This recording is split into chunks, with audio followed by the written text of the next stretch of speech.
জোর আছে। বাপ, আমি দুনিয়ার কোন নেতা নেত্রীর নাম আপনাকে নিতে বলবো না।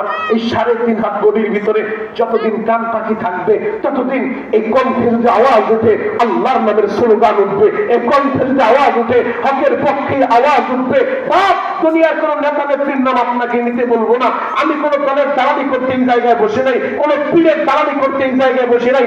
যত সময় কথা বলবো কোরআন সুন্নাহর আলোকে সহি কিছু মেসেজ আপনাদেরকে দিব। তবে আপনাদের কাছে আমার অনুরোধ থাকবে, যখনই টাইম পাবেন, সুযোগ পাবেন, আল্লাহু আকবার বললা আসমান জমিন কাঁপা আমার মালিকের খুশি করবেন। আল্লাহু আকবার, আরো জোরে বলেন আল্লাহু আকবার।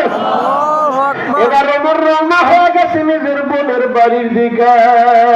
যখন ওমর বোনের ঘরের দরজার সামনে দাঁড়ায় গেছে, দেখে ঘরের ভিতর থেকে কোরআনের আওয়াজ আসতেছে, সূরাতুত তাহা তারা তেলাওয়াত করতেছে। বাবা, ওমর ঘরের ভিতরে ঢুইকা কোনো কথা নাই গো বাবা, ভগ্নিপতিরে আঘাত করা শুরু করছে, মারতে মারতে রক্তাক্ত করে ফেলছে।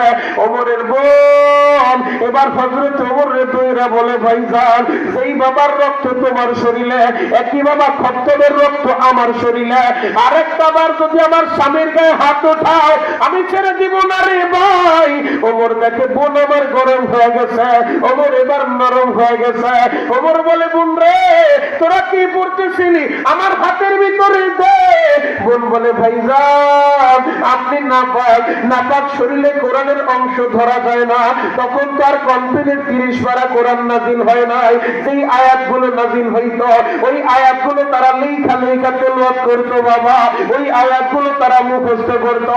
বলে, ওই অংশ আপনার কাছে দেওয়া যাবে না, আপনি নাপাক শরীরে কোরআন ধরা যায় না।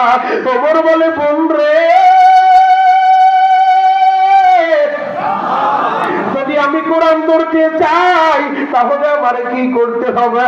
বলে, ভাইয়া, আগে আপনি গোসল করেন, পবিত্র পোশাক পরেন, এরপরে কোরআনের অংশ আপনি ধরতে পারবেন। এবার